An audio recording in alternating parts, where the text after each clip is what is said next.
Ukrainian soldiers have been welcomed into Kherson by jubilant residents, after Russia said it had fully withdrawn from the key southern city. Video showed locals on the streets, flying Ukraine's national flag and chanting as Kyiv's troops arrived. Some sang patriotic songs around a large campfire well into the night. Kherson was the only regional capital taken by Russia after February's invasion. The retreat has been seen as one of its biggest setbacks of the war. Moscow said 30,000 personnel had been taken out of the area, as well as around 5,000 pieces of military hardware, weaponry and other assets. The White House hailed what it called an extraordinary victory, while Ukrainian President Zelensky called it an historic day. But Ukraine's foreign minister said the war goes on. Speaking in Cambodia on the sidelines of a summit of Asian countries, Dmytro Kuleba said, "We are winning battles on the ground. But the war continues." An evening update on Friday from the Ukrainian side said troops had pushed as far forwards as the western bank of the Dnipro River. Images also emerged showing that the main river crossing, the Antonovsky Bridge, had partially collapsed. It remains unclear how the damage was caused. The Russian troops who occupied Kherson are thought to be taking up new positions on the eastern side of the river. A Kherson resident described his overwhelming emotions as people emerged singing and dancing onto the streets. Alexei Sandakov revealed his full name to the BBC, having previously referred to himself only as Jimmy.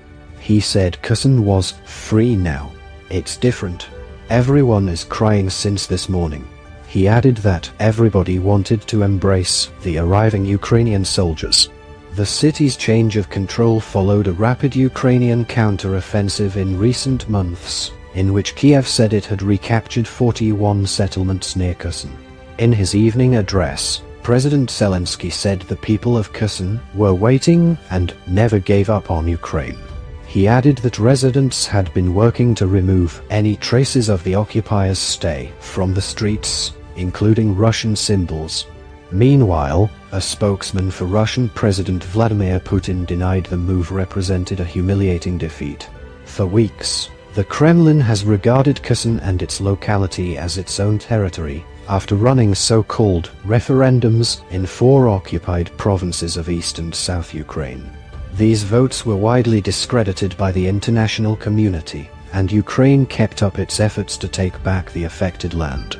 Russia's withdrawal from Kherson was announced on Wednesday by the country's commander in Ukraine, who said it was no longer possible to supply the city.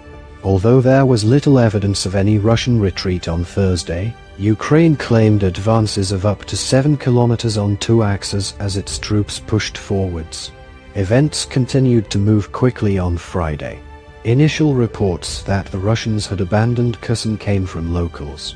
Crowds of flag-waving civilians were later filmed in Freedom Square, greeting Kyiv's soldiers and chanting, "Glory to the armed forces of Ukraine." On Friday afternoon, Alexei Sandakov appeared to be still adapting to the new situation on the ground, commenting, "No one is going to sleep tonight." The local television service in Kherson was also reconnected to Ukrainian broadcasts. Shortly after 1600 hours local time, 1400 hours GMT, a Ukrainian official said his troops were almost fully in control of Kherson, as well as the wider tranche of land to the west of the Dnipro River. Troops were treading carefully amid fears of Russian traps, said Yuri Sak, an advisor to the defense minister. Mr. Sak told the BBC that some enemy soldiers were believed to be lingering in the city, had cast off their uniforms and were trying to disguise themselves as civilians. He urged them to surrender. He hailed Kherson's recapture as a major win comparable to his side's successful efforts earlier in the war to drive Russian troops away from other urban centers, namely Kyiv, Chernihiv and Kharkiv.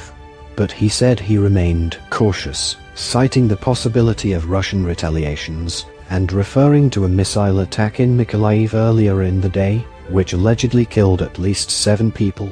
Mr. Sak vowed to retake further territory from Russia, including land that has been occupied by the neighboring country since 2014. In Russia, the exit from Kherson has been played down by officials and styled as a redeployment, despite criticism from pro-war commentators on social media. Mr. Putin was notably absent from Wednesday's announcement by the military that Russian forces were leaving the city they had snatched, virtually unopposed, in the early stages of the war.